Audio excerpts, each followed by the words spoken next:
My daughter-in-law picked me up for lunch, but she took a different route. I asked where we were going. She said, "Somewhere quiet and pretty."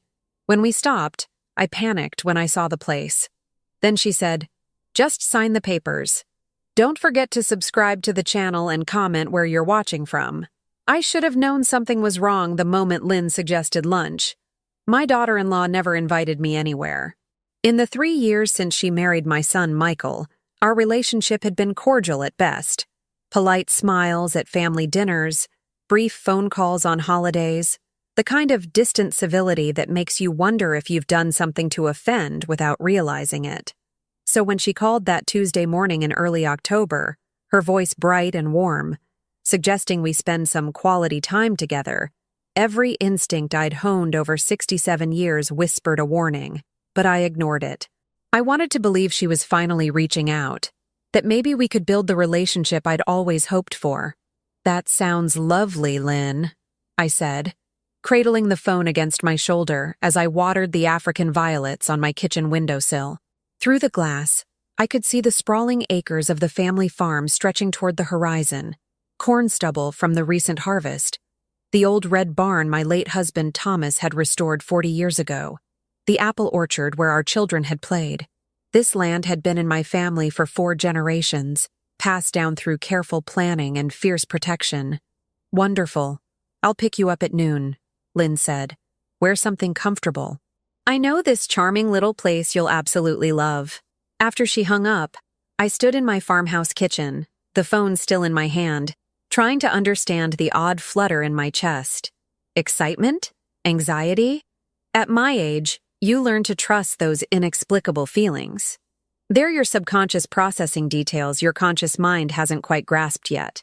I spent the morning doing what I always did, reviewing the farm accounts, checking on the tenant who leased the northern 40 acres, responding to emails from my lawyer about updating my will. The will had been on my mind lately. Michael was my only child, and naturally everything would go to him. But the farm was more than property. It was legacy, history, the physical embodiment of generations of hard work and sacrifice. Thomas and I had built a good life here. We'd raised Michael to understand the value of the land, to respect what it represented. Or at least I thought we had. At noon precisely, Lynn's silver SUV pulled into the gravel drive. I watched from the window as she checked her reflection in the rearview mirror, smoothing her dark hair, reapplying lipstick. She was beautiful. I'd always acknowledged that, with sharp, elegant features and a wardrobe that suggested money, though I knew Michael's salary as an accountant was modest. They lived well, perhaps too well, in a renovated colonial in town with new cars and expensive vacations. I grabbed my purse and cardigan, locked the door behind me, and walked to her vehicle. "Lucille, you look wonderful," Lynn said as I climbed into the passenger seat. The interior smelled of new leather and her perfume, something expensive and slightly overwhelming. Classical music played softly from the speakers. "Thank you, dear. You're looking well yourself." She smiled, but it didn't quite reach her eyes. "I'm so glad we're doing this. I've been wanting to spend more time with you, get to know you better. Michael talks about you constantly." Did he? Michael called perhaps once a week, brief conversations about weather and work. Nothing substantial. When had my son become a stranger? Lynn pulled out of the driveway, and I settled back, watching the familiar landscape roll past. We drove through town, past the church where Thomas and I had married, past the elementary school Michael had attended, past the diner where I met my book club every Wednesday. Then Lynn turned left onto Route 47, heading away from town. "Where's this restaurant?" I asked, keeping my tone light. "Oh, it's a bit of a drive, but trust me, it's worth it. Somewhere quiet and pretty, away from all the noise." Quiet and pretty. The words should have been reassuring, but something in how she said them made my skin prickle. We drove for 20 minutes, the landscape growing less familiar.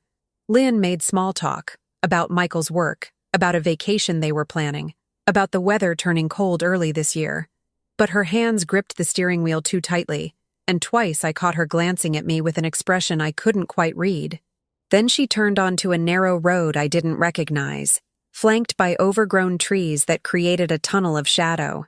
The pavement was cracked, weeds pushing through, and a sense of abandonment hung in the air like fog. "Lynn, where are we going?" "Almost there," she said, her voice now stripped of its earlier warmth. The trees opened suddenly into a clearing, and there it was, a massive brick building, 3 stories tall, with boarded windows and a facade stained by decades of weather and neglect. A rusted sign hung askew near the entrance. "Riverside Psychiatric Hospital. Closed." My heart began to hammer against my ribs. Lynn pulled up to the entrance and put the car in park. She turned to me, and her face had transformed. The polite mask was gone, replaced by something cold and calculating. "Lynn, what is this?" From her purse, she pulled out a manila folder and set it on the center console between us. "Just sign the papers, Lucille." "What papers? What are you talking about?" "The papers that say you're no longer competent to manage your affairs. The papers that give Michael power of attorney. The papers that commit you to care for your own safety." She spoke calmly, as if discussing a grocery list. My mouth went dry. "You can't be serious." "I'm very serious. You're 67 years old, living alone on that huge property. You're showing signs of confusion, memory loss. Michael and I are worried about you. This is for your own good. I'm not confused. I'm perfectly capable. Are you? Because you've been talking about seeing Thomas around the farm. You mentioned it at dinner last month, remember? How you saw him by the barn. Michael's been worried sick." I had mentioned Thomas. In a moment of grief during a difficult day, I'd said I could almost feel his presence near the barn we'd restored together. It had been a figure of speech, a way of expressing how much I still missed him after 5 years. But I could see how it might be twisted, reinterpreted, weaponized. That's not what I meant, and you know it. Lynn opened the folder. Inside were official-looking documents with medical letterheads, legal jargon, spaces for signatures. "Once you're settled here for evaluation, just a few weeks, the doctors say, Michael can take over managing the farm. We'll make sure everything is properly maintained. And when you're feeling better, we can discuss your options." Options. The word hung in the air between us, loaded with threat. "I'm not signing anything." Her expression hardened. "Then we'll do this the difficult way. I have a doctor's statement here saying you're a danger to yourself. I have witnesses who'll testify to your declining mental state, and I have Michael's full support. Michael would never. Michael wants what's best for you, and what's best for the family." She paused, her eyes meeting mine with frightening intensity. "That farm is worth millions, Lucille. The land alone. Never mind the mineral rights you've been sitting on. It's time for it to benefit the family who's still young enough to enjoy it." So there it was. The truth, finally. This wasn't about my well-being. This was about my property. Before I could respond, before I could even process what was happening, another vehicle pulled into the clearing, a black sedan with tinted windows. 2 men in dark suits emerged, walking toward us with purposeful strides. "Who are they?" My voice came out as barely a whisper. "Transportation service. They'll take you inside for the initial evaluation while I handle the paperwork." The men reached the SUV. One opened my door. "Mrs. Hartwell, we need you to come with us, please." I looked at Lynn, at her cold, determined face, and realized I was staring at something I'd never seen before. Pure, calculated greed wrapped in concern. But I also realized something else. Something that would become my lifeline in the hours ahead. Lynn had made a critical mistake. In her eagerness to explain her plan, to justify her actions, she'd revealed her entire strategy. She'd told me about the fake doctor's statement, the coached witnesses, Michael's involvement. She'd assumed I was helpless, too old and confused to fight back. She didn't know that 3 days ago, I'd received a curious phone call from my lawyer's office, a junior associate asking if I'd requested copies of my property deed and will. I hadn't made that request. Someone had been trying to access my documents.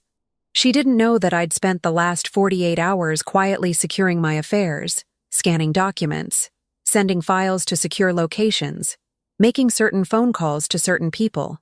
And she definitely didn't know that the small recording device in my cardigan pocket had been running since the moment I got in her car. As the man in the dark suit reached for my arm, another vehicle entered the clearing. This one with lights and a familiar shield on the door. Lynn's face went white. The sheriff's deputy who stepped out of the cruiser was David Rodriguez, a man whose family had lived in our county for as long as mine had. He approached Lynn's window and tapped on the glass. "Mrs. Hartwell," he said, nodding to me respectfully as Lynn lowered her window.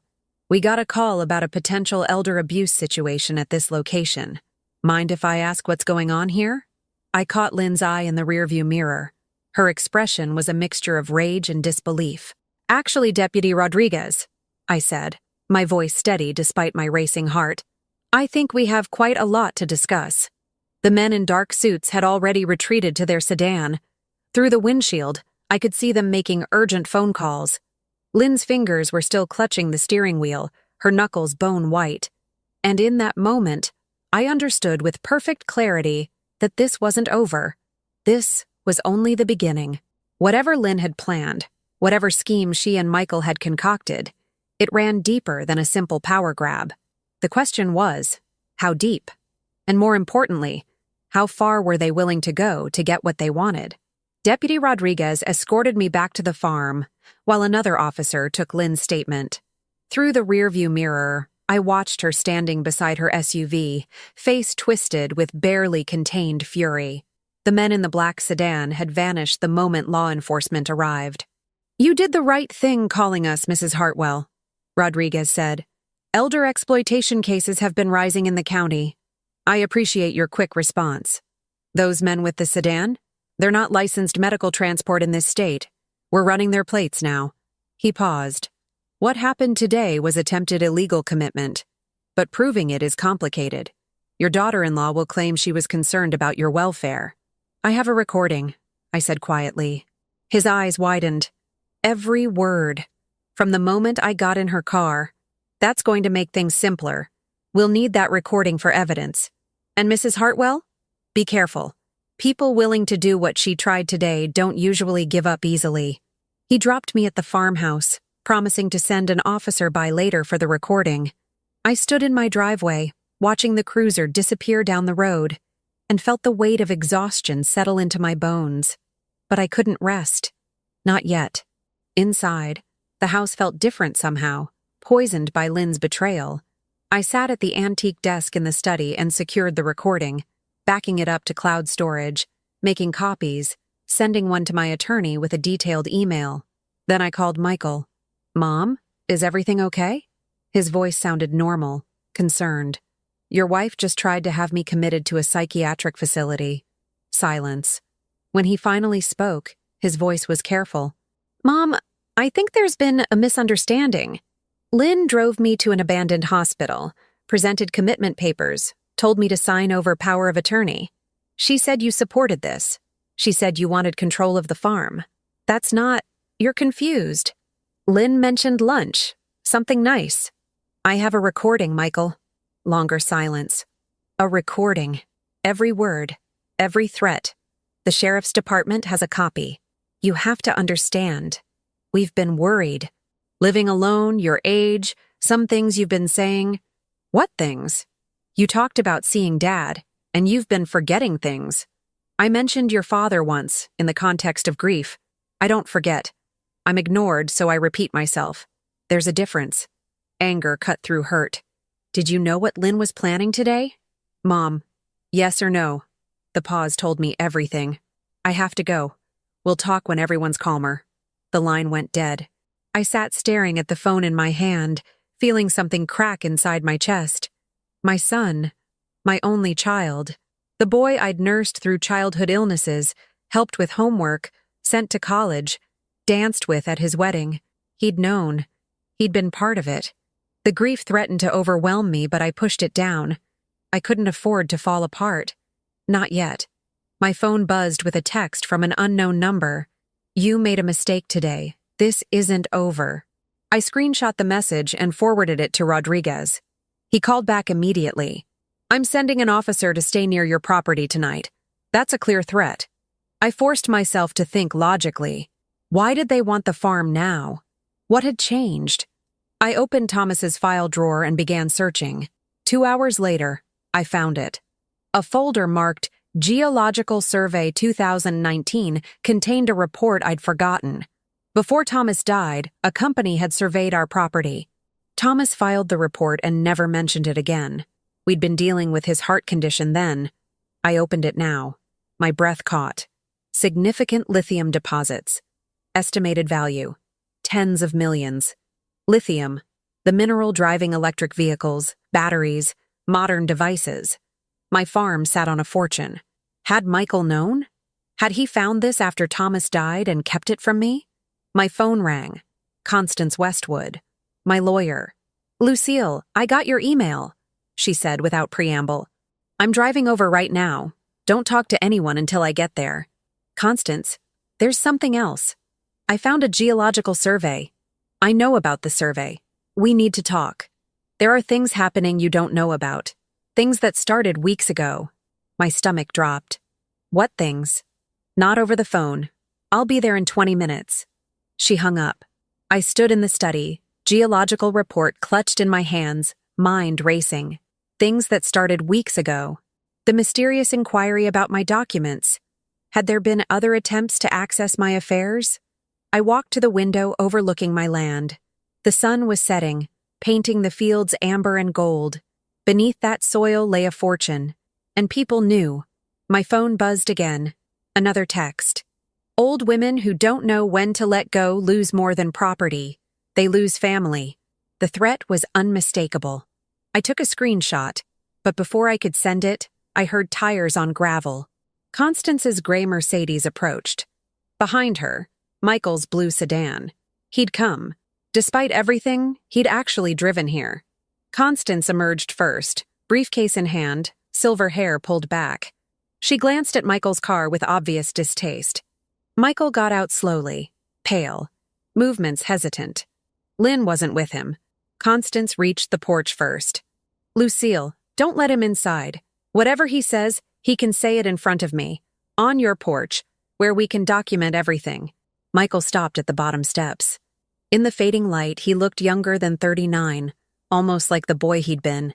But his eyes held something I didn't recognize. Hardness, calculation that reminded me of Lynn. "Mom, please, I need to talk to you." "Then talk," Constance said coldly. "But I'm recording this conversation, and anything you say can be used in legal proceedings." He flinched. "It doesn't have to be like this. We're family." "Family," I repeated, the word tasting like ash. Family doesn't try to have each other committed. Family doesn't forge documents or make threats. "I didn't forge anything. Mom, you have to believe me." "I don't have to do anything," I said, surprised by my own strength, "except protect myself and what your father and I built. Now, I'm asking you one more time. What do you know about the lithium deposits on this property?" His face went slack with shock. "How did you—" "So you did know." Constance's eyes narrowed. "This gets more interesting by the minute." Michael ran a hand through his hair, a gesture from childhood when he'd been caught in a lie. "It's not what you think. I was trying to protect you. By stealing from me? By making sure you were taken care of. Mom, that lithium is worth millions. There are companies, serious companies with serious money, who want extraction rights. I've been approached 3 times in the last month alone. These aren't people you understand how to deal with. Lynn and we just wanted to handle it for you. Make sure you weren't taken advantage of. By taking advantage of me yourselves?" He had no answer. Constance stepped forward. "Mr. Hartwell, I'm advising you to leave now. Any further contact with my client should go through me. And if you or your wife make any additional attempts to threaten, coerce, or manipulate Mrs. Hartwell, we will pursue criminal charges to the fullest extent of the law." Michael looked at me, eyes pleading. "Mom, please, don't let a lawyer turn you against your own son." But I was already turning away, walking back into my house, leaving him standing in the twilight like a stranger, like someone I'd never really known at all. Constance followed me inside, closing and locking the door behind us. Through the window, I watched Michael stand motionless for a long moment before returning to his car. His headlights swept across the farmhouse as he backed down the driveway, and then he was gone. "Now," Constance said, setting her briefcase on the kitchen table with a heavy thud. Let me tell you what else has been happening while you weren't looking. Because your son and daughter-in-law aren't the only people who know about that lithium. She pulled out a thick folder and opened it, spreading documents across my kitchen table like evidence at a crime scene. 2 weeks ago, someone tried to file a quiet title action on your property. It was rejected because the paperwork was incomplete, but it was a sophisticated attempt. 3 weeks before that, your property taxes were mysteriously paid by an anonymous source, a maneuver to fabricate an appearance of good faith, though it doesn't create any ownership interest by itself. And a month ago, a company called Meridian Resources LLC filed preliminary mining exploration permits with the county, citing your property specifically. Meridian Resources? I never gave permission. Exactly. Someone forged your signature on the application. I caught it because I have alerts set up on any legal filings involving your property. I've been quietly investigating, trying to figure out who's behind it. She pulled out another document. Meridian Resources is a shell company, but when you dig through the corporate filings, you know whose name appears as a silent partner? I had a sinking feeling I knew the answer. Lynn's brother, James. He's a mining engineer, and he has connections to several major lithium extraction companies. Constance's expression was grim. This wasn't a spur-of-the-moment plan, Lucille. This has been in the works for months, maybe longer. They've been systematically trying to gain legal leverage over your property, building a case to claim you're incompetent, positioning themselves to swoop in and take control. The room seemed to tilt. I gripped the edge of the table for support. There's more, Constance continued. I found evidence that someone accessed your medical records illegally 3 months ago. They were looking for anything they could use, any diagnosis, any medication, any doctor's note that could be twisted to suggest cognitive decline. But I'm healthy. My last checkup was perfect. I know, which is probably why they had to manufacture evidence instead. The doctor's statement Lynn showed you today? Completely fabricated. Dr. Jones, whose signature appears on it? He retired 2 years ago and moved to Florida. I already spoke with him. He never evaluated you, never signed anything. My mind reeled. The scope of the conspiracy was staggering. This wasn't just Lynn's impulsive greed or Michael's weakness. This was calculated, methodical, criminal. What do I do? The question came out smaller than I intended. Constance's expression softened slightly. You fight, and you're stronger than they think. You've already proven that today. But Lucille, you need to understand. This is going to get worse before it gets better. They've invested too much, risked too much to walk away now. They're going to escalate. As if on cue, my phone buzzed. Another text from the unknown number. Last chance. Sign over the property voluntarily, or we'll make sure you're declared incompetent by the courts. Your choice. I showed Constance the message. Her jaw tightened. Forward that to me and to Deputy Rodriguez. That's criminal coercion. She began gathering the documents back into her briefcase. I'm going to stay here tonight, and tomorrow, we're going on the offensive. What do you mean? She looked at me with something like admiration. You've been defending yourself, reacting to their moves. Tomorrow, we start making them react to ours. We're going to file for restraining orders against both Michael and Lynn. We're going to report the forgery, the illegal access to your medical records, the attempted illegal commitment. We're going to make enough noise that every authority in the county knows what they've tried to do. And the lithium? We're going to secure your mineral rights so tightly that no one can touch them without your explicit permission. And then we're going to find out exactly who else knows about those deposits and what they're willing to do to get them. She paused, meeting my eyes. But I need you to be prepared, Lucille. Your son is going to have to face consequences for what he's done. This is going to destroy your relationship with him, possibly permanently. Are you ready for that? I thought about the boy who'd learned to ride a bike on this farm, who'd helped his father fix fence posts, who'd cried in my arms when his first girlfriend broke his heart. Then I thought about the man who'd just tried to steal my home, my legacy, my freedom. I don't have a choice, I said quietly. He made his decision. Now, I have to make mine. Constance nodded. Then we fight. Outside, full darkness had fallen. Somewhere in that darkness, people were plotting, strategizing, preparing their next move. But for the first time since this nightmare began, I wasn't afraid. I was ready. Constance left at dawn to file the restraining orders.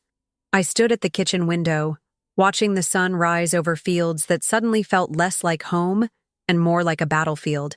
The officer Rodriguez had sent sat in his patrol car at the end of my driveway, a visible deterrent to anyone thinking of making another move. My phone had been silent since the threatening text last night. The quiet felt ominous, like the pause before a storm. I made coffee and tried to eat toast, but my stomach rebelled. Instead, I did what Thomas had taught me years ago when facing difficult decisions. I made lists, facts I knew, questions I needed answered, actions I could take. At the top of my questions list, who else knew about the lithium? The geological survey had been conducted by a company called TerraScan Environmental. I found their website and called the main office, identifying myself as the property owner requesting information about the 2019 survey. "I'm sorry, Mrs. Hartwell," the receptionist said, "but our records show that survey was requested and paid for by Michael Hartwell, listed as property manager. All correspondence went to his email address." My hand tightened on the phone. "When exactly was the survey requested?" "Let me check. March 2019. The final report was delivered in April 2019. April 2019. Thomas had died in May 2019. Michael had ordered the survey weeks before his father's death, knowing Thomas was dying, already positioning himself to exploit what they found. "Thank you," I managed, and hung up. I sat staring at nothing, feeling something cold settle into my chest. This hadn't been opportunistic greed. This had been calculated planning while his father lay dying. While I sat beside Thomas's hospital bed, holding his hand, Michael had been setting up his future fortune. The patrol car's radio crackled outside, pulling me from my thoughts. I watched as the officer stepped out, speaking urgently into his radio, then approaching my door. "Mrs. Hartwell, Deputy Rodriguez needs to speak with you immediately. He's on his way, but he wanted me to inform you. Your daughter-in-law filed a complaint this morning claiming you threatened her yesterday. She's requesting a restraining order against you." "What?" "It gets worse. She submitted a petition for emergency guardianship, claiming you're a danger to yourself and others. There's a hearing scheduled for this afternoon." The world tilted. How can there be a hearing that fast? She claimed emergency circumstances, got a judge to sign off on the expedited hearing. His expression was sympathetic, but worried. "Rodriguez says to stay calm, don't leave your property, and wait for him and your lawyer." After he left, I called Constance. She answered on the first ring. "I know," she said. "I'm already pulling into your driveway. We have 3 hours to prepare." She burst through my door like a force of nature, briefcase in one hand, laptop bag in the other. "They're good. I'll give them that. Filing counter-complaints, flipping the narrative. The petition claims you've been exhibiting paranoid delusions, making false accusations, and that your attempt to have Lynn arrested yesterday was evidence of mental instability. But I have the recording, which they're claiming is edited or taken out of context. Lynn gave a statement saying she was taking you to tour a potential assisted living facility, that you became confused and violent, and that she feared for her safety." Constance set up her laptop on the kitchen table. "They have a psychologist willing to testify that your behavior pattern matches dementia-related paranoia. A psychologist who's never met me? One who happens to be married to James, Lynn's brother." Constance's fingers flew across the keyboard. "It's all connected, Lucille. James, Lynn, Michael, this psychologist, probably others we haven't identified yet. This is organized fraud on a massive scale. Can they actually get guardianship?" Constance's hesitation told me more than words. "In an emergency hearing with a sympathetic judge and compelling testimony? It's possible. Once guardianship is granted, even temporarily, they can make medical decisions for you, access your accounts, sell your property, and fighting to reverse it can take months, even years." My legs felt weak. I sat down heavily. "So what do we do?" "We prove you're completely competent. I've arranged for Dr. Elaine Anderson to conduct an immediate cognitive assessment. She's the county's most respected neuropsychologist, and she's driving here now. We'll have documentation of your mental fitness before the hearing. Constance pulled out more files. And we attack their credibility. I've been digging all morning. James's mining company? It failed last year. He's drowning in debt. Lynn and Michael's financial situation is worse than I thought. They've remortgaged their house twice, maxed out credit cards, took out personal loans. They're underwater by almost $500,000. They need money desperately. Exactly. And your lithium deposits represent a lifeline. But here's what they don't know. I found out who else is interested in your property. She turned her laptop toward me, showing a corporate website. Titan Energy Corporation. They're one of the biggest players in lithium extraction in North America. And according to emails I subpoenaed this morning, they approached Michael directly 2 months ago with a preliminary offer. How much? $35 million for the mineral rights alone. Not the property, just the extraction rights. The number was staggering. 35 million reasons for my son to betray me. But here's the interesting part, Constance continued. Michael never told them he doesn't own the property. He led them to believe he had authority to negotiate. They've been corresponding with him as if he's the property owner, which means he's been committing fraud against them too. A car pulled up outside, an unfamiliar sedan. A woman in her 50s emerged, carrying a professional bag. That's Dr. Anderson, Constance said, moving to the door. The next 2 hours were intensive. Dr. Anderson conducted a battery of cognitive tests: memory, reasoning, problem-solving, verbal fluency. She asked about my medical history, my daily routines, my ability to manage finances and make decisions. She was thorough, professional, and by the end, she was smiling. Mrs. Hartwell, your cognitive function is exceptional for any age, let alone 67. Your memory, reasoning abilities, and executive function all test well above average. There is absolutely no evidence of dementia, cognitive decline, or impaired judgment. She began writing her report. I'll testify to that under oath if needed. Thank you, I said, relief flooding through me. After she left, Constance and I reviewed our strategy for the hearing, but at noon, everything changed. Deputy Rodriguez arrived with news that drained the blood from Constance's face. The hearing's been moved up. Judge Smith wants everyone in his chambers in 1 hour. And there's something else. Lynn's lawyer just filed additional evidence. Security camera footage from a bank. What bank? Constance demanded. First National, from 3 weeks ago. Rodriguez looked uncomfortable. The footage allegedly shows Mrs. Hartwell attempting to withdraw a large sum of cash and becoming confused and agitated when questioned by the teller. That's impossible, I said. I haven't been to that bank in months. I do everything online or at County Federal. Constance's eyes narrowed. Let me see the footage. Rodriguez pulled it up on his phone. The video was grainy but clear enough. A woman who looked remarkably like me, silver hair, similar build, wearing clothes like ones I owned, at the bank counter, apparently arguing with a teller. That's not me, I said, but even as I spoke, doubt crept in. The resemblance was uncanny. Constance leaned closer, studying the footage. The timestamp. 3 weeks ago, October 10th at 2:15 p.m. Lucille, where were you that afternoon? I pulled out my phone, checking my calendar. Book club. We met at the library from 1 to 4. There are 12 witnesses. Can you prove it?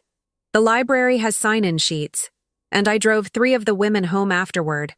I felt the ground solidify under my feet again. They faked this. They found someone who looks like me and staged this. Or they digitally manipulated existing footage, Constance said. Either way, it's fraud. But proving it in the next 45 minutes. She started making calls. Rapid-fire instructions to someone on her team to get to the library immediately for the sign-in records. We drove to the courthouse in Constance's car, Rodriguez following behind. My hands shook as I tried to stay calm. Everything was moving too fast, spiraling beyond my control. The courthouse was an old limestone building in the center of town. We entered through the back, avoiding a small cluster of people I recognized near the front. Michael and Lynn's friends, probably there to testify against me. Judge Smith's chambers were wood-paneled and intimidating. The judge himself was in his 60s, with steel-gray hair and sharp eyes. Michael and Lynn sat with their lawyer, a slick man in an expensive suit named Harrison Blackwood. Lynn's expression was composed, almost serene. Michael wouldn't meet my eyes. "Let's keep this brief," Judge Smith said. "Mrs. Hartwell, you're aware that your daughter-in-law has filed for emergency guardianship, claiming you're a danger to yourself?" "I'm aware, Your Honor. And I'm aware it's completely false." Blackwood stood. "Your Honor, we have substantial evidence of Mrs. Hartwell's declining mental state. Security footage showing confusion and agitation, witness testimony about paranoid behavior, and concerning statements about deceased individuals. I have Dr. Elaine Anderson's cognitive assessment, completed this morning, showing Mrs. Hartwell's mental function is exceptional," Constance interrupted, handing over the report. "I also have evidence that Mrs. Hartwell was at the public library with 12 witnesses at the exact time of the alleged bank incident, making that footage either falsified or misidentified." Judge Smith frowned, examining the documents. "That's a serious accusation, Ms. Westwood." "I have proof en route, Your Honor. The library's sign-in sheet from October 10th. Blackwood shifted. "Even if that particular piece of evidence is questionable, we have other concerns. Mrs. Hartwell has been making wild accusations against family members, claiming they're trying to steal her property. They tried to have her illegally committed yesterday," Constance cut in. "Deputy Rodriguez witnessed the aftermath. We have a recording of Mrs. Lynn Hartwell explicitly threatening her mother-in-law and attempting to coerce her into signing over power of attorney. Would you like to hear it?" The room went silent. Lynn's composure cracked slightly. Michael's face drained of color. "Your Honor," Constance continued, "this isn't a guardianship case. This is an attempted theft of property worth tens of millions of dollars, disguised as concern for an elderly woman. My client is completely competent, and I can prove it. What I can also prove is that the petitioners are engaged in fraud, forgery, and conspiracy." Judge Smith's expression hardened. He looked at Blackwood. "Did you know about this recording?" "Your Honor, any recording would need to be authenticated. Do you want to hear it or not?" Constance pressed play on her phone. Lynn's voice filled the chambers, cold and calculating. "Just sign the papers, Lucille. The papers that say you're no longer competent to manage your affairs." I watched Michael's face as his wife's words played out. He closed his eyes, jaw clenched, looking like a man watching his world collapse. When it finished, Judge Smith sat back in his chair. "Mr. Blackwood, this doesn't sound like a concerned family member. This sounds like extortion. We can explain. I'm sure you can, but not here. Not now." He looked at me. "Mrs. Hartwell, I'm denying this petition. There's clearly no basis for emergency guardianship. Furthermore, I'm ordering a full investigation into the circumstances surrounding this filing." He turned to Lynn and Michael. "If even half of what I've heard today is accurate, you two are in serious legal trouble." Constance allowed herself a small smile. "Thank you, Your Honor." But as we stood to leave, Blackwood played his final card. "Your Honor, before we adjourn, I should inform the court that my clients have filed a separate civil suit against Mrs. Hartwell for slander and emotional distress. Regardless of today's outcome, there will be legal proceedings." Constance didn't miss a beat. "And will be filing criminal complaints for attempted fraud, forgery, identity theft, and conspiracy. Tell your clients to prepare for a very long, very public legal battle, one where every detail of their financial desperation and criminal conspiracy will become public record." Outside the courthouse, Constance gripped my arm. "You won. For today, you won. But this isn't over. Not even close." She glanced back at the building. "They're going to escalate. They've lost the legal avenue, so they'll try something else. Something more dangerous." As if on cue, my phone buzzed. Another text from the unknown number. "You should have taken the easy way. Now it gets ugly." I showed Constance. Her face went grim. "I'm not leaving your side," she said. "And we're calling Rodriguez. From here on out, you're not alone for a second." We walked to the parking lot, and I felt eyes on me. Turning, I saw Michael standing by his car, watching. For a moment, our eyes met. The sun I'd raised was gone. In his place stood a stranger capable of anything. And as I climbed into Constance's car, I realized the most terrifying truth of all. I had no idea how far Michael and Lynn were willing to go to get what they wanted, but I was about to find out. Constance insisted I stay at her house that night. "Until we know what they're planning next, you need to be somewhere safe," she said as we drove past my farm. I looked back at the farmhouse, lit warmly in the dusk, and wondered if I'd ever feel safe there again. Her home was a restored Victorian in town, 3 blocks from the courthouse. She set me up in the guest room and made chamomile tea neither of us drank. We sat in her kitchen reviewing documents until midnight, building our case for the criminal complaints we'd file in the morning. At 2 a.m., my phone rang. Unknown number. "Don't answer it," Constance warned, but I was already hitting the button. "Hello?" Heavy breathing, then a voice I didn't recognize. Male. Rough. "Mrs. Hartwell, you made people very angry. Very powerful people who don't like losing money. Who is this?" "Someone who's going to give you one last chance to be smart. Sign the property over. Disappear quietly. We'll make sure you're comfortable, well taken care of. But if you keep fighting..." A pause. "Accidents happen to old ladies living alone. House fires. Falls downstairs. You understand?" My blood turned to ice. Is that a threat? "It's a promise." The line went dead. Constance was already calling Rodriguez. Within 20 minutes, he was at her door with another deputy, both grim-faced. "We're tracing the call, but it came from a burner phone," Rodriguez said. "Mrs. Hartwell, this has escalated beyond property fraud. These are credible threats against your life. I'm arranging protective custody." "I'm not hiding," I said, surprising myself with the steel in my voice. "That's what they want, to scare me into submission or isolation." "Then you're not going anywhere alone," Rodriguez said firmly. "Not even to the bathroom, and we're increasing patrols around your property and this address." I barely slept. When dawn came, I was exhausted, but resolute. Constance and I drove to the sheriff's station to file formal complaints. Deputy Rodriguez met us with unexpected news. We identified the men in the black sedan from the psychiatric hospital. They're not medical transport. They're private security contractors, the kind that do questionable work for wealthy clients. The company they work for is called Sentinel Group. "Who hired them?" Constance asked. "That's where it gets interesting. The payment came from Meridian Resources, James's shell company. But we dug deeper into Meridian's finances and found something unexpected." He pulled up bank records on his computer. Large deposits coming in from an offshore account. Hundreds of thousands of dollars over the past 3 months. "Someone's bankrolling James's operation," Constance said. "Exactly. Someone with serious money who wants that lithium badly enough to fund a criminal conspiracy." Rodriguez highlighted another transaction. "And here's where it gets personal for you, Mrs. Hartwell. 2 weeks ago, someone wired $50,000 to Michael's account.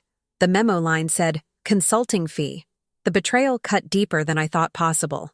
He's being paid to help them steal from me. It appears so, but we still don't know who's pulling the strings." Rodriguez turned to another screen. "However, we did trace the threatening call from last night. The burner phone was purchased with a credit card belonging to James. He's escalating, getting sloppy." Constance stood. "Then we have enough to arrest him for threats and conspiracy. Already working on the warrant. Should have it by noon." Rodriguez's expression grew more serious. "But Mrs. Hartwell, you should know. We searched public records this morning and found something else. Someone filed LI's pendants against your property yesterday afternoon." "What's that?" I asked.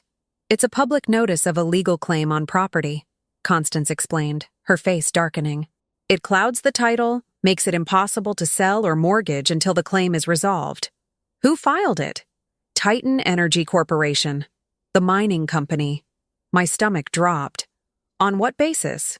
"They claim Michael Hartwell entered into a binding agreement with them for the mineral rights, represented himself as having authority to negotiate, and they've already invested substantial resources based on that agreement. They're suing to enforce the contract, against you, even though you never signed anything." "That's insane," I said. "I never agreed to anything. Michael had no authority." "They know that now," Rodriguez said. "But they're arguing they were fraudulently induced to invest millions in preliminary surveys, equipment, and logistics based on Michael's representations." They want either the mineral rights or massive damages. Constance was already on her phone, barking instructions to someone in her office. When she hung up, her expression was grave. This is the real play, Lucille. They can't get the property through guardianship or commitment, so they're burying you in legal claims. Even if you win every case, the legal fees alone could force you to sell. And with the Elise pendants, no one will buy it except at a fraction of its value. Which is when they swoop in with a lowball offer, I said, understanding dawning. They're trying to bleed me dry. And they have deeper pockets than you do. Titan Energy is worth billions. They can afford to litigate forever. Constance sat down heavily. We need to find out who's coordinating this. Titan Energy, James, Michael, Lynn, whoever's funding them. There's a central player we're not seeing. My phone buzzed. A text from Michael. Mom, please, we need to talk. Just you and me. I can explain everything. Coffee shop on Main Street noon. Please. I showed Constance. She shook her head. Absolutely not. It's a trap. Or it's an opportunity, I said slowly. He wants to talk. Maybe he'll reveal something useful. Or maybe they'll try something while you're out in public, Rodriguez countered. That threatening call last night wasn't subtle. They're getting desperate. Which means they're making mistakes, I said. And Michael is the weakest link. Lynn is calculating, but Michael... I thought about my son, about the boy who'd always been sensitive, easily influenced. He's conflicted. I could see it in the courtroom. He's uncomfortable with how far this has gone. Constance studied me. You want to wear a wire? I want him to tell me who's really behind this. He knows. And maybe, if he sees me alone, thinks he can manipulate me one more time, he'll let something slip. Rodriguez and Constance exchanged glances. Finally, Constance nodded. We set it up carefully. Officers nearby recording everything. Extraction plan if things go wrong. 3 hours later, I walked into the Main Street coffee shop wearing a small recording device tucked into my collar. Rodriguez and 2 deputies sat in an unmarked car across the street. Constance was in position at a corner booth with a clear line of sight. Michael was already there, sitting at a table near the window. He looked terrible. Unshaven, dark circles under his eyes, clothes wrinkled. When he saw me, something like relief crossed his face. Mom, thank you for coming. I sat down across from him, every nerve on alert. You have 5 minutes. I know you're angry. You have every right to be. But I need you to understand. This got out of control. It wasn't supposed to be like this. You mean it wasn't supposed to fail? He flinched. I mean Lynn and James. They promised it would be simple. We'd just manage the property for you, handle the mining negotiations, make sure everyone benefited. I never wanted to hurt you. You tried to have me committed to a psychiatric hospital. That was Lynn's idea. I told her it was too far, but she said it was the only way to move fast enough. He stopped, realizing he was confessing. Fast enough for what? He rubbed his face. The Titan Energy deal. They wanted to start extraction by spring, but they needed clear title, no complications. James said if we controlled your affairs, we could fast-track everything. James said. Who's James really working for, Michael? What do you mean? The offshore money funding his operation. The $500,000 that appeared in his accounts. Who's pulling the strings? Michael's eyes widened. How did you know about that? Answer the question. He looked around nervously, lowering his voice. I don't know the name. James said it was better if we didn't know. Some investor group with connections to Titan, but operating independently. They offered us $5 million. Total, split 3 ways. If we delivered the mineral rights within 6 months. $5 million. The price of betraying his mother. And if you failed? They said... He swallowed hard. They said people who accept money and don't deliver have a way of disappearing. James laughed it off, said they were just posturing. But after last night's phone call to you, I'm not so sure anymore. So he knew about the threat.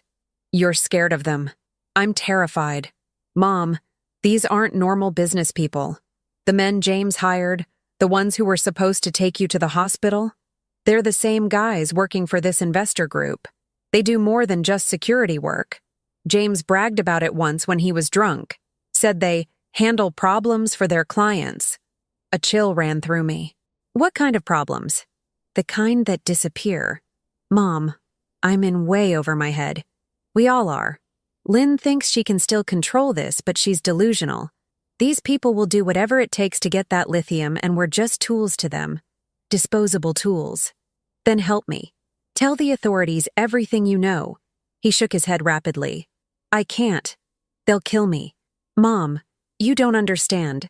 There's evidence, recordings, documents tying me to all of it. They set it up that way deliberately. I'm completely exposed. If I talk, I go to prison for years, and if I don't deliver, I'm dead. So what do you want from me? Sign over the mineral rights. Please, just the mineral rights, not the property. Keep your farm, keep your home, but let Titan have the lithium. It ends all of this. The lawsuits disappear, the threats stop, everyone gets paid and walks away. Except me. I lose a $35 million asset. You keep your life, don't you see? They're not going to stop. Last night's call was just the beginning. Next time it won't be a warning. His voice cracked. I don't want you to die because of my mistakes. I looked at my son, really looked at him, and saw not a calculating criminal, but a terrified, trapped man. He'd made terrible choices, let greed and weakness guide him, but somewhere underneath was still the boy I'd raised. Who specifically threatened me last night? Give me a name. I don't know his real name. James calls him Victor. He's Russian or Ukrainian, I think. Former military. He's the one who handles the serious problems. And this investor group, how many people are involved? I don't know. James met with someone once, came back and said it was high level. He was excited, said we were dealing with someone who could make or break entire industries. Someone with government connections. Michael leaned forward desperately. Mom, please. Just give them the mineral rights. It's not worth dying for. Before I could respond, the coffee shop door opened. A man entered. Tall, athletic build, hard eyes. He scanned the room, his gaze landing on our table. Michael went pale. He's one of them, Michael whispered. We need to leave. Now. The man started walking toward us. I felt Constance tense in her peripheral booth. Through the window, I saw Rodriguez reaching for his door handle. The man stopped at our table. Mrs. Hartwell. Mr. Hartwell. My employer would like to speak with you both. Outside, please. We're having a private conversation, I said, keeping my voice steady. It wasn't a request. His hand moved to his jacket, and I saw the bulge of a weapon. The coffee shop suddenly felt very small, very exposed. Other customers were oblivious, chatting over lattes, typing on laptops. One scream, one shot, and everything would descend into chaos. Constance stood from her booth, phone in hand. I've called the police. They're on their way. The man's expression didn't change. You're Constance Westwood. You should be more careful about who you threaten. Lawyers have accidents too. Rodriguez burst through the door, weapon drawn. On the ground! Now! Everything happened fast. The man's hand went to his jacket. Rodriguez shouted another warning. Other deputies poured in through the back entrance.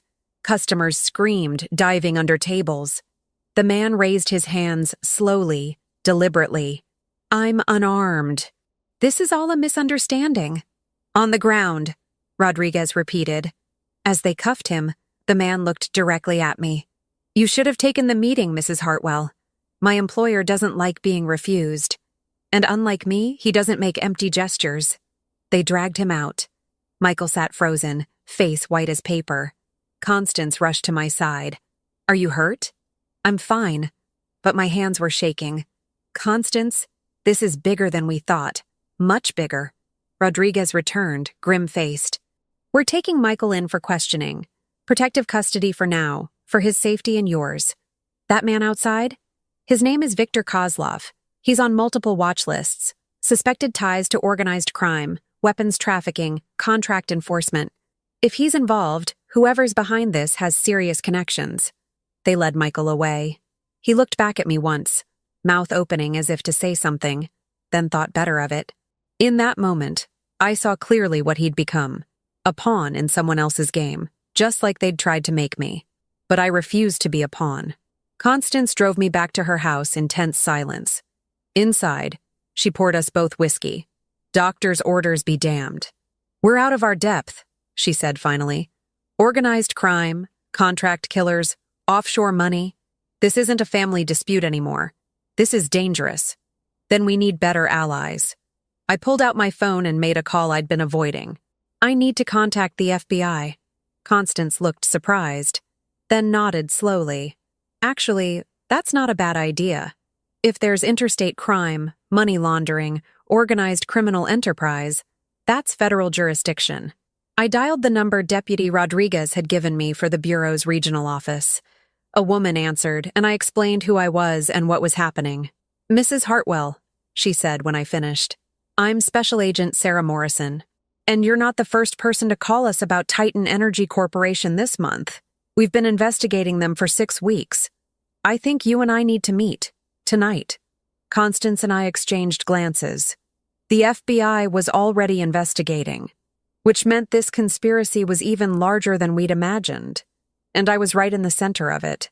Special Agent Sarah Morrison arrived at Constance's house at 8 p.m.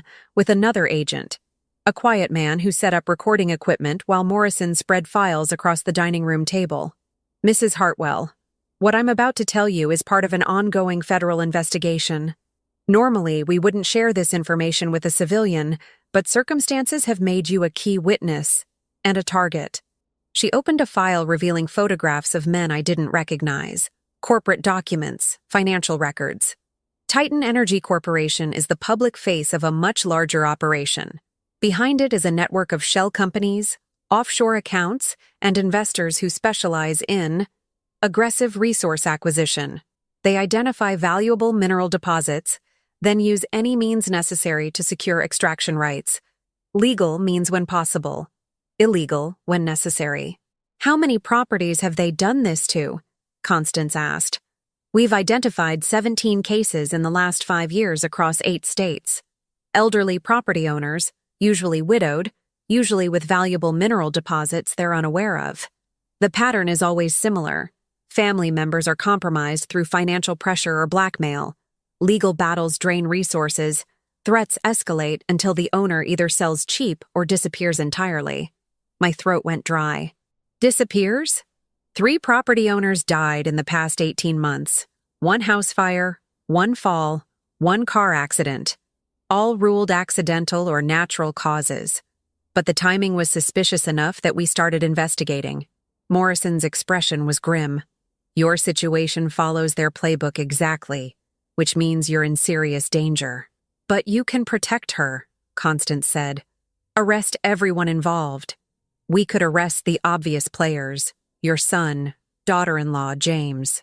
But that wouldn't stop the people at the top. We need evidence linking the violence and threats to the corporate structure. We need the mastermind, not just the pawns." Morrison looked at me intently. "Which is why I'm here to ask you something difficult. Would you be willing to help us?" "Help how?" "By giving them exactly what they want. Or appearing to." Constance stood abruptly. "Absolutely not. You want to use her as bait. I want to give Mrs. Hartwell the chance to end this permanently," Morrison interrupted. "These people won't stop. Even if we arrest Victor Kozlov, they'll send someone else. Even if you win every lawsuit, they'll file more. They have unlimited resources and no conscience. Unless we cut the head off this operation, Mrs. Hartwell will spend the rest of her life looking over her shoulder." I thought about the threatening phone calls, the armed man in the coffee shop, the knowledge that 3 other elderly property owners had died. "What exactly are you proposing?" "Tomorrow, Titan Energy's legal team is demanding a meeting with you and your lawyer. They want to resolve the situation amicably."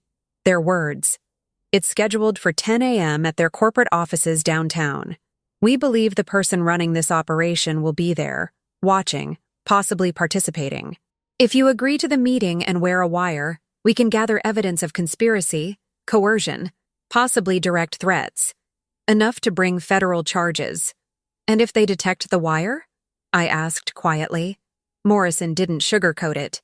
"Then you'd be in danger. That's why we'd have agents positioned throughout the building, extraction team ready. At the first sign of trouble, we pull you out." Constance shook her head.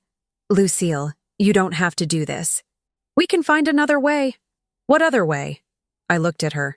This woman who'd become more than my lawyer, who'd protected me like family. They've already proven they'll hurt anyone who gets in their way. They threatened you in the coffee shop. How long before they follow through? How long before someone else dies? You're 67 years old, which means I've lived long enough to know when something needs to be done. I turned to Morrison. I'll do it, but I have conditions. Name them. I want immunity for Michael. Full immunity. He made terrible choices, but he's still my son, and he's scared enough that he'll cooperate fully if you guarantee his safety. Morrison considered this. If he provides substantial testimony against the others, we can arrange immunity. And Lynn? James? They face full prosecution. No deals. I nodded slowly. That was fair. Lynn had orchestrated this nightmare, and James had brought in killers. They'd made their choices with clear eyes. Then I'll do it. Constance looked like she wanted to argue more, but finally sighed. Then I'm coming with you, and if anything goes wrong, I'm holding the FBI personally responsible. Morrison allowed herself a slight smile. Noted. We spent the next 2 hours preparing. Morrison explained what to look for, what questions to ask, how to guide the conversation toward incriminating statements.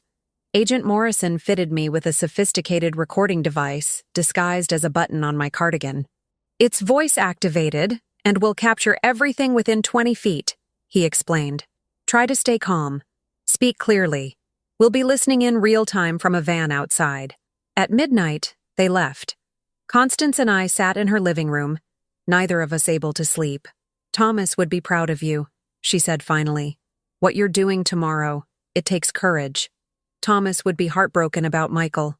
Maybe, but he'd also recognize that you're protecting more than just yourself. You're protecting every other elderly person these predators might target next. I thought about those 3 dead property owners, about families torn apart by greed, about the farms and homes stolen through intimidation. Do you really think we can stop them? I think you already have been. Every step of this way, they expected you to collapse, to give in, to be the confused old woman they could manipulate. Instead, you fought back, documented everything, stayed 10 steps ahead. You're not their victim, Lucille. You're their worst nightmare, a sharp mind that refuses to be intimidated. Her words stayed with me through the sleepless night. Morning came gray and cold. I dressed carefully. Sensible clothes, comfortable shoes, the cardigan with its hidden recording device. Constance wore her most severe suit, all business. We looked like what we were, 2 older women preparing for battle. The FBI van picked us up at 9. Morrison reviewed the plan one final time. Remember, our primary goal is to identify who's running this operation and get them on record making threats or admitting to criminal conspiracy. Let them think they're winning. Let them get confident. And if things go wrong, say the word Thomas twice in the same sentence. That's your panic signal. We breach immediately. Titan Energy Corporation occupied the top 3 floors of a glass tower downtown. The lobby was all marble and chrome, expensively impersonal. A receptionist directed us to the conference room on the 15th floor. The room had floor-to-ceiling windows overlooking the city. Waiting for us were 5 people. Harrison Blackwood, Lynn's slick lawyer, 2 corporate attorneys I didn't recognize, Lynn herself, dressed like she was attending a business meeting rather than the scene of her crimes, and a man in his 50s with silver hair and cold blue eyes who radiated authority. He stood as we entered, extending his hand. Mrs. Hartwell. I'm Robert Thorne, CEO of Titan Energy. Thank you for agreeing to meet. I shook his hand, feeling the calculating assessment in his grip. This was the man. I knew it instantly. Let's not pretend this is a friendly meeting, Mr. Thorne. You've sued me, threatened me, and sent armed criminals after me. What exactly do you want? He smiled, not bothered by my directness. I want to resolve this unfortunate situation. Please sit. We sat across from them, the conference table between us like a battlefield. One of the corporate lawyers opened a folder. Mrs. Hartwell, we acknowledge there have been miscommunications regarding your property. However, we've invested substantial resources based on good faith negotiations with your son, who represented himself as having authority to negotiate on your behalf. My son lied to you. He had no such authority. Perhaps. But that leaves us in a difficult position. We've spent over $8 million on surveys, equipment, logistics, and legal preparations. We need to recoup those costs. That's your problem, not mine. Thorne leaned forward. Actually, Mrs. Hartwell, it's very much your problem. Because we're prepared to litigate this for years if necessary. We have unlimited resources. Do you? I have enough. Do you?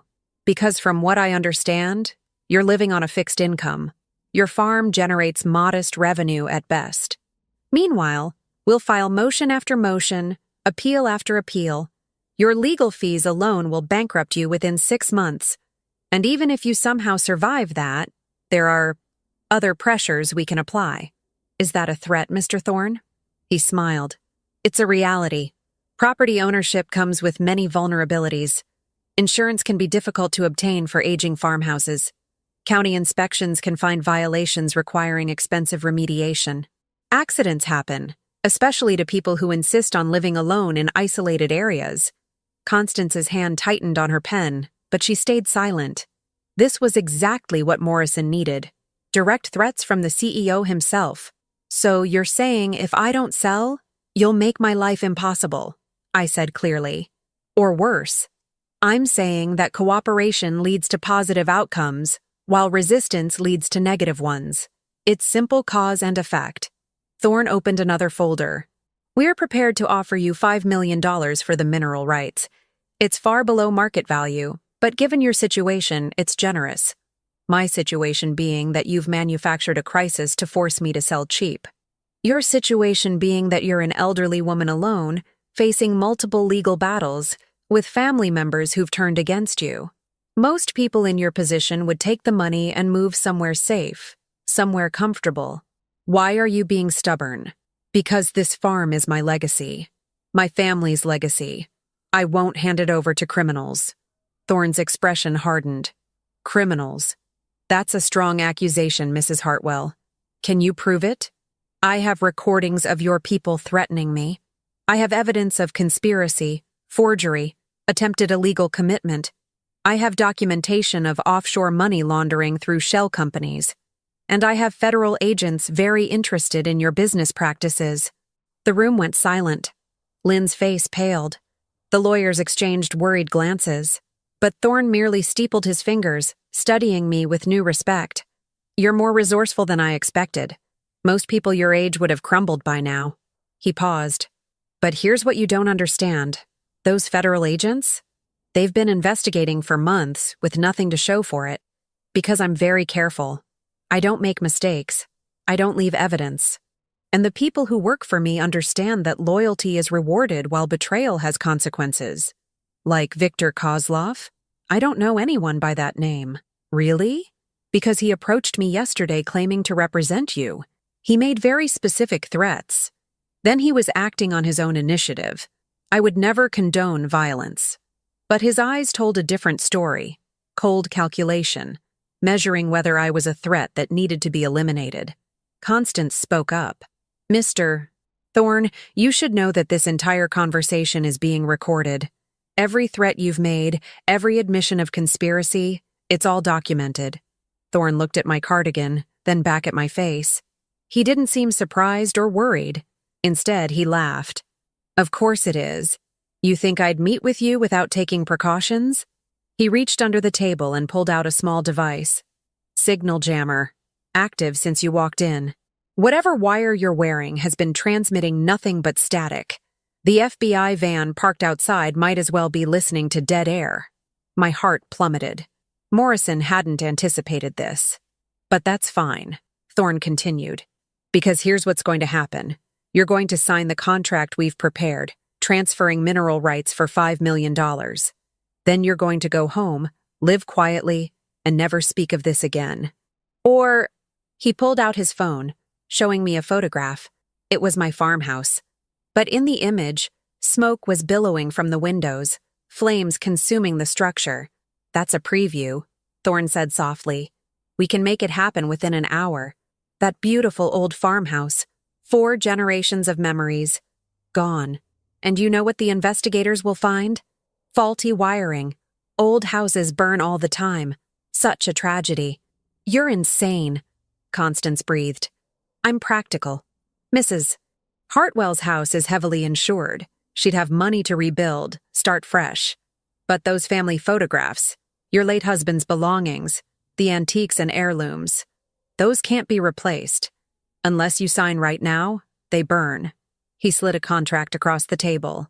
You have 60 seconds to decide. Sign and keep your memories, or refuse and watch everything burn. Your choice. I looked at the contract, at Thorne's confident face, at Lynn sitting silently beside him, complicit in everything. They thought they'd won.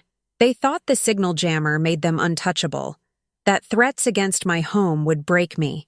They didn't know I'd been preparing for this moment since the day Lynn tried to have me committed. I reached into my purse and pulled out my phone. Before I decide anything, there's something you should see. I turned the screen toward them, pressing play on a video. It was Michael, recorded last night in protective custody, giving a full confession to federal agents. Every detail of the conspiracy, every payment received, every threat made.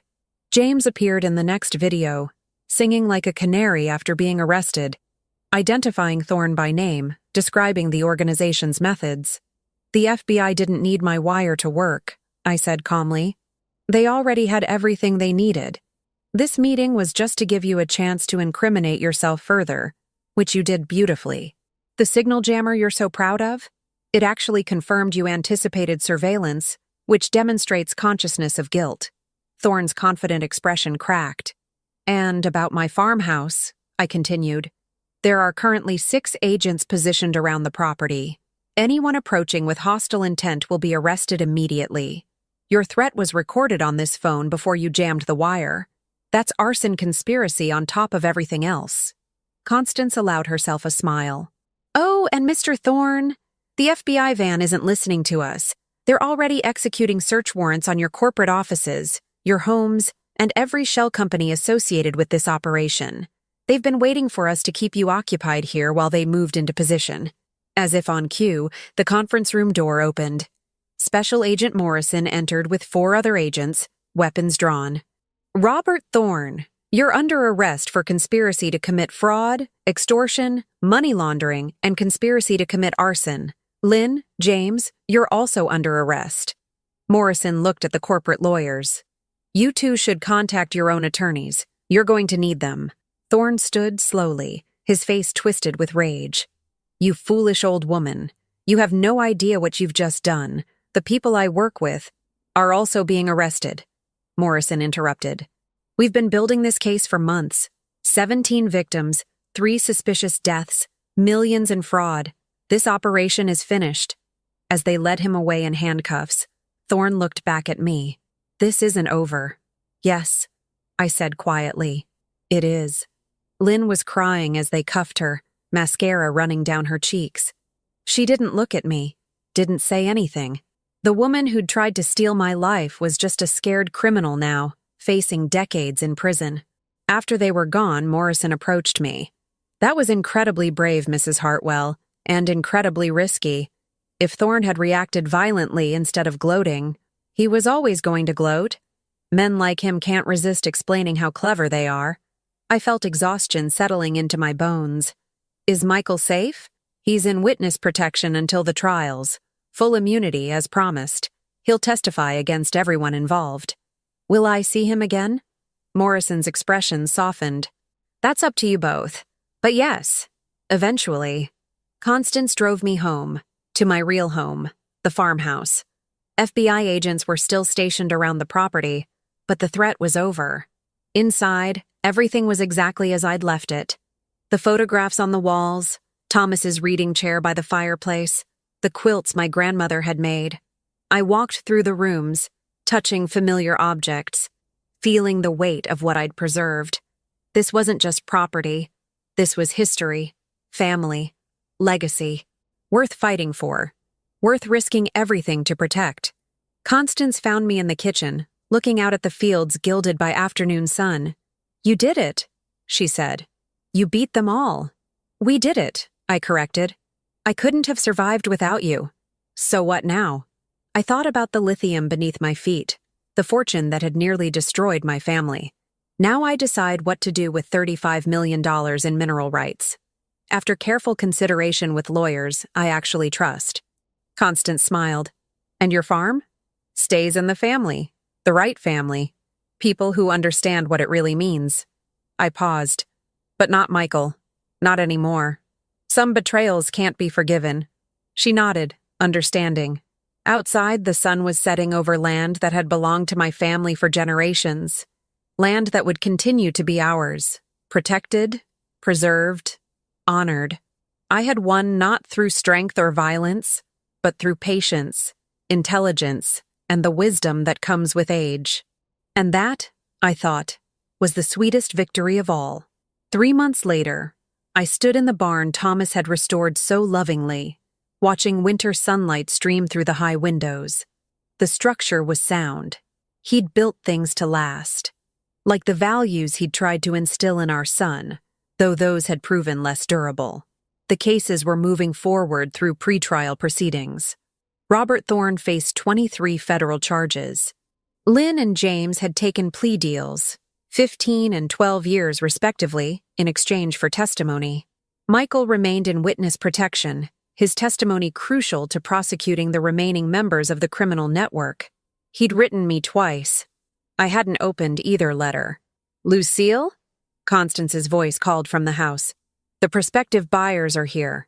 I walked back across the yard, past the apple orchard where Michael had played as a child, toward the 2 vehicles parked in my driveway.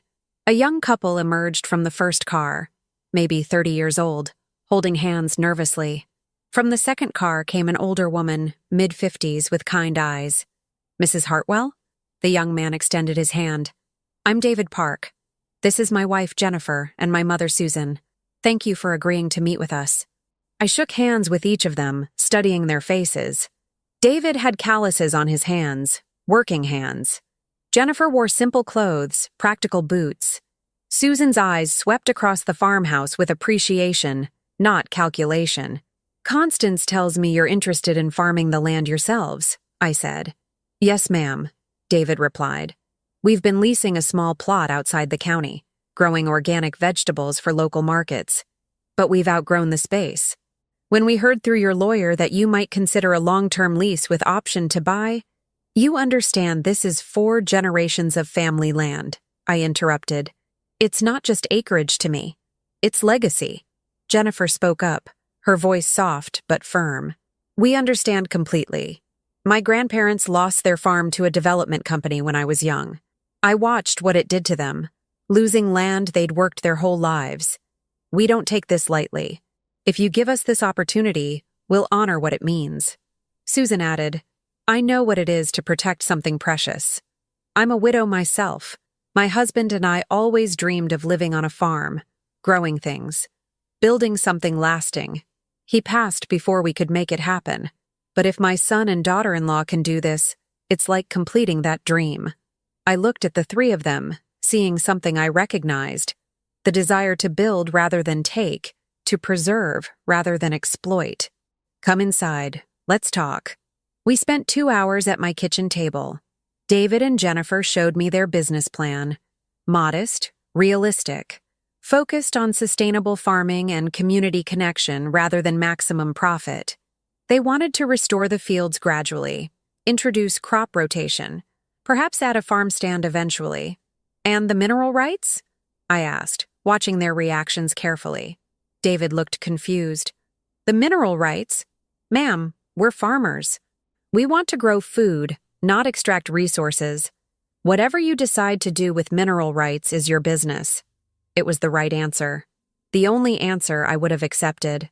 The lease terms Constance proposed: 5 years with option to purchase at fair market value. "Does that work for you?" They nodded eagerly. "More than works. It's generous." "Then we have an agreement. Constance will draw up the papers." I paused. "But I have one condition that's not negotiable. The farmhouse itself I'm keeping. I'll be converting the upper floor into a separate apartment for myself. I'm not ready to leave this place entirely. Jennifer's eyes brightened. You'd stay? That would be wonderful. We'd love to learn from someone who knows the land. And so it was decided. The farm would continue, would be worked and loved, while I remained, not as owner-operator but as guardian, watching over what Thomas and I had built. After they left, Constance and I sat on the porch, watching the sun set over fields that would soon be planted again. You made a good choice, she said. They'll take care of this place. I know. I took a sip of tea. What's the status on the mineral rights? 3 legitimate companies have submitted bids, all of them transparent, ethical, offering fair terms. The highest bid is $38 million, payable over 10 years with environmental protections built into the contract. I've vetted them thoroughly. No connection to Thorne's network. $38 million, more money than I could spend in several lifetimes. And the legal fees from all of this? Substantial, but not catastrophic. Maybe $300,000 total once everything's settled. You'll still have more money than you know what to do with. I thought about that. About money. About what it meant. What it could do. I want to create a legal defense fund. For other elderly people targeted by property fraud schemes. Something Morrison mentioned there were 17 other victims. I want to make sure they get the help they need to fight back. Constance smiled. That's a wonderful idea. I can help you set that up. And I want to establish something else. A scholarship program. For young people from farming families who want to study agriculture, sustainable farming, rural development. Keep the next generation connected to the land. Thomas would have loved that. Yes, I said quietly. He would have. We sat in comfortable silence for a while. Then Constance said, Michael's lawyer contacted me yesterday. He wants to know if you'll see him when the trials are over. My chest tightened. What did you tell them? That I'd ask you. But Lucille, you don't owe him anything. What he did was unforgivable. I know. I stared out at the darkening fields. But he's still my son. Still the boy who used to help Thomas fix fence posts, who cried when our dog died, who brought me wildflowers on Mother's Day. He tried to have you committed and steal your property. He did. He's also the reason Thorne and the others are behind bars. His testimony was crucial. He could have stayed silent, protected himself, but he chose to cooperate fully. I sighed. I don't know if I can forgive him, but maybe, eventually, I can find a way to understand. To see him not as the villain of my story, but as someone who made terrible choices and has to live with the consequences. That's more grace than most people could manage. I'm 67 years old. I've learned that holding on to anger is exhausting. It doesn't mean forgetting. It doesn't mean trust. But it might mean, someday, being able to look at my son without feeling my heart break. Constance squeezed my hand. You're wiser than I'll ever be. You're 72. You're already wise. You just hide it better. She laughed, and the sound was warm in the cold evening air. 4 weeks later, the first hearing in Thorne's trial began. I attended, sitting in the public gallery, watching as federal prosecutors systematically dismantled his empire. They presented evidence of 17 property schemes, documented the offshore accounts, played recordings of threats and conspiracies. When Michael took the stand, I almost didn't recognize him. He'd lost weight, looked older, haunted. His voice was steady but quiet as he described his role in the conspiracy, the payments he'd received, the plan to have me committed. And why did you agree to participate? The prosecutor asked. Michael's eyes found mine across the courtroom. Because I was drowning in debt and terrified of losing everything. Because Lynn convinced me it would be simple and harmless. Because I was weak and selfish and couldn't see past my own problems. He paused. And because I'd forgotten what my father taught me, that integrity matters more than money. That family means protecting each other, not exploiting each other. I forgot who I was supposed to be. And what do you want to say to your mother now? That I'm sorry. That I know sorry isn't enough. That I'll spend the rest of my life trying to become someone worthy of the parents who raised me, even though I know I can never undo what I've done. His voice broke. And that I understand if she never forgives me. I don't deserve forgiveness. The courtroom was silent. I sat motionless, feeling tears on my cheeks that I didn't remember shedding. After the day's proceedings, Constance and I walked to the parking garage. At my car, I found an envelope tucked under the wiper blade. Inside was a short note in Michael's handwriting. "Mom, I know you're here. I saw you in the courtroom. I won't approach you. I don't have that right. But I need you to know something. When Dad was dying, he made me promise to always take care of you. I broke that promise in the worst way possible. I betrayed you, hurt you, tried to steal from you. There's no excuse. But I want you to know that testifying against Thorne, cooperating with the FBI, facing prison time, that's not just about saving myself. It's about finally doing one thing right, about protecting you the way I should have from the beginning. Even if you never speak to me again, even if you hate me forever, I need you to be safe. That's the only way I can keep even a piece of the promise I made to Dad. I love you. I'm sorry. Michael." I read it twice, then folded it carefully and put it in my purse. "Are you all right?" Constance asked. "I don't know," I said honestly, "but I will be." Spring came to the farm with a gentleness that felt like redemption. David and Jennifer moved into the farmhouse's main floor while contractors converted the upper floor into my apartment. We worked together during the transition, they helping me sort through decades of belongings, me sharing stories about the land, about which fields flooded in heavy rain, which apple trees produced the sweetest fruit. Susan visited every weekend, bringing her late husband's farming journals, comparing notes with me about techniques and seasons. We became friends, two widows who understood loss and resilience. The fields were plowed and planted. David chose crops carefully, vegetables, herbs, flowers for local markets. Jennifer set up a small stand at the end of the driveway, hand-painted with the farm's name, Hartwell Heritage Farm. The name made me cry the first time I saw it. "We wanted to honor what this place means," Jennifer explained. "Your family's legacy. We're just stewards, keeping it alive for the next generation." I watched them work the land with respect and love, and felt something heal inside me that I hadn't known was broken. The mineral rights contract was signed with a company called Evergreen Resources. They promised minimal surface disruption, environmental safeguards, and a portion of profits dedicated to land restoration.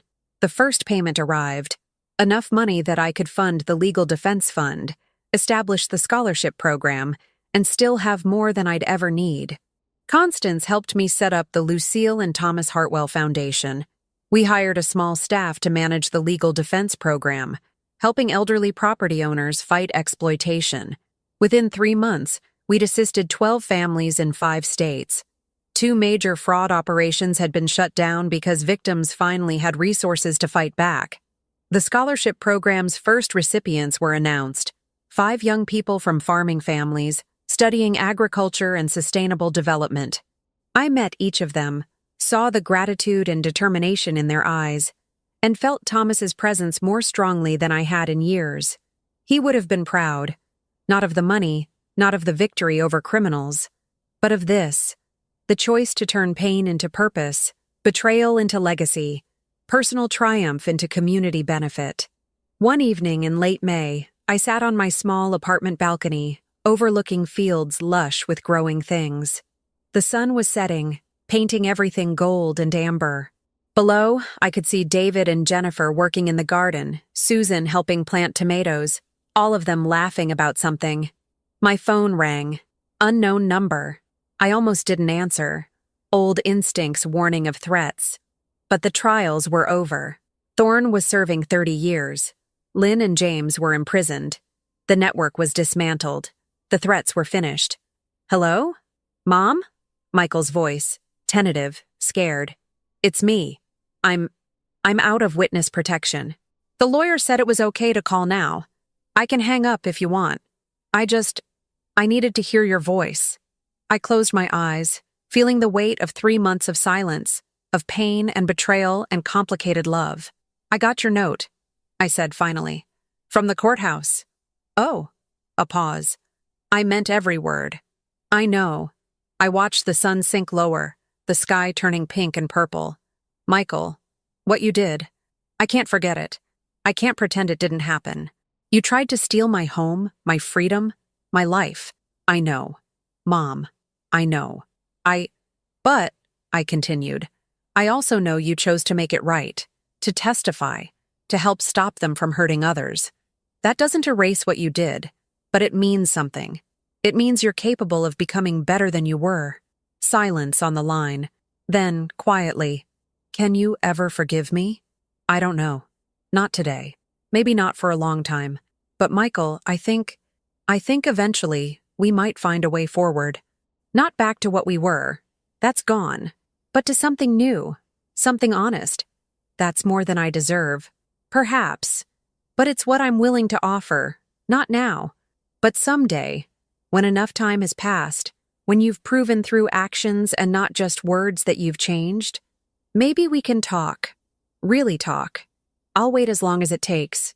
Mom, I swear to you, I'll spend the rest of my life being someone you can be proud of again. Then start now. Live well. Do good. Honor your father's memory by becoming the man he believed you could be. I will. I promise. After we hung up, I sat watching the sunset fade to twilight. Forgiveness was complicated, messy, not a single moment but a long journey. I didn't know where that journey would lead with Michael. Maybe to reconciliation, maybe just to peace with what was lost. But I knew this. I had survived. I had fought with intelligence and courage and wisdom. I had protected what mattered. And in doing so, I'd proven something important. That age isn't weakness, that experience is power, that a sharp mind and strong spirit can defeat any enemy. Below, lights came on in the farmhouse kitchen. Through the windows, I saw Jennifer cooking while David set the table. Susan appeared with a basket of herbs from the garden. They were building their life here, their dream, on land that would endure. My phone buzzed with a text from Constance. Board meeting next week for the foundation. We've received requests from 8 more families needing help. Your revenge against Thorne is helping so many people. Thomas would be so proud. Revenge. That word felt wrong. This wasn't revenge. This was justice. This was turning darkness into light, using what I'd survived to help others survive. This was legacy. I looked out at the farm one more time, at fields planted with hope, at a home filled with new life, at land that had survived 4 generations and would survive many more. Not because I'd fought to keep it unchanged, but because I'd fought to keep it meaningful. Thomas had taught me that the land endures. Constance had taught me that strength comes in many forms. And these past months had taught me the most important lesson of all, that wisdom, patience, and intelligence will always triumph over greed, violence, and arrogance. I was 67 years old. I had been betrayed by my son, attacked by criminals, threatened with losing everything, and I had won. Not through luck or intervention or surrendering, but through my own sharp mind, careful planning, and refusal to be the victim they expected. I had won by being exactly who I was, a woman who'd lived long enough to be underestimated, smart enough to turn that into an advantage, and strong enough to fight for what mattered. The farm was safe. The legacy continued. Justice had been served. And I was home. Finally. Truly home. Now tell me, what would you have done if you were in my place? Let me know in the comments. Thank you for watching, and don't forget to check out the video on your screen right now. I'm sure it will surprise you.